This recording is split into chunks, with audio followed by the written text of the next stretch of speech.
అవకాశం ఉంది. సార్ అట్లా కాదు సార్, అంటే ఎంతలా అవుతుంది సార్? అది ఒకసారి వస్తే మాట్లాడదామండి. అంటే కలిసి మాట్లాడమంటారండి? రేపు బయలుదేరామండి. ఎన్నింటికి రమ్మంటారు సార్? ఇష్టం, మీరు ఏ టైంకైనా రండి.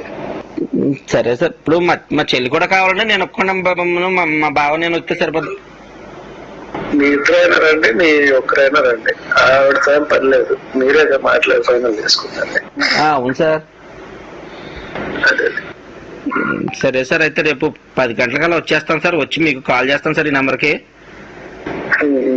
మాక్సిమం ఒకరు వస్తే బెటర్, ఇద్దరు వస్తే కూడా ఒకరితోనే కదా మాట్లాడేది. ఇంకా మీరు నెక్స్ట్ వాళ్ళు చెప్తారు కదా.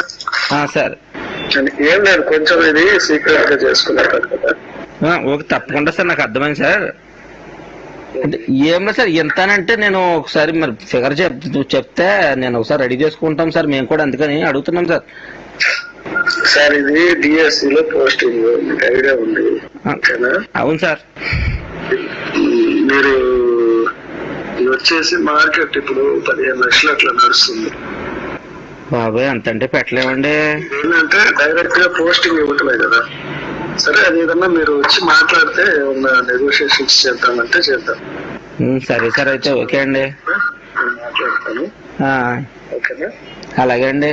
వీలైతే నేను యాక్చువల్ ఏంటంటే నేను ఇప్పుడు టైం తక్కువ ఉంది కాబట్టి ఇంటికే పిలిపించి మాట్లాడతాను. మా ఇంట్లోనే మాట్లాడుకుందాం. Okay sir. అలాగే సార్. కొంచెం పర్సనల్ గా వస్తే మాట్లాడి చేద్దాం. తప్పకుండా సార్. ఓకే అండి, థ్యాంక్ యూ సార్. కొంచెం పర్సనల్ గా రండి, ఎవరితో ఇది డిస్కస్ చేసుకోవాలి. లేదండి, చెప్పిందండి మా చెల్లి చెప్పిందండి. పోస్ట్ ఇంపార్టెంట్ కదా సార్. మా ప్రజెంట్ వస్తామండి, చూసుకుంటాం సార్. సరే అండి. ఆ ఫోన్లో డిపి రాజముద్ర ఉంటుంది, రాష్ట్ర ప్రభుత్వ రాజముద్ర. ఫోన్ నెంబర్ కనపడుతుంది. దాన్ని బాగా అలరైతే ఎఫ్ఐఆర్ కట్టారు పోలీసులు. లోకేష్ గారు, మీ ప్రభుత్వమే, నారా చంద్రబాబు నాయుడు గారు. ఎఫ్ఐఆర్లో ఏంటి అంటే ఒక అనుమానితుడంట. అక్కడ ఫోన్ నెంబర్ కనపడుతుంది,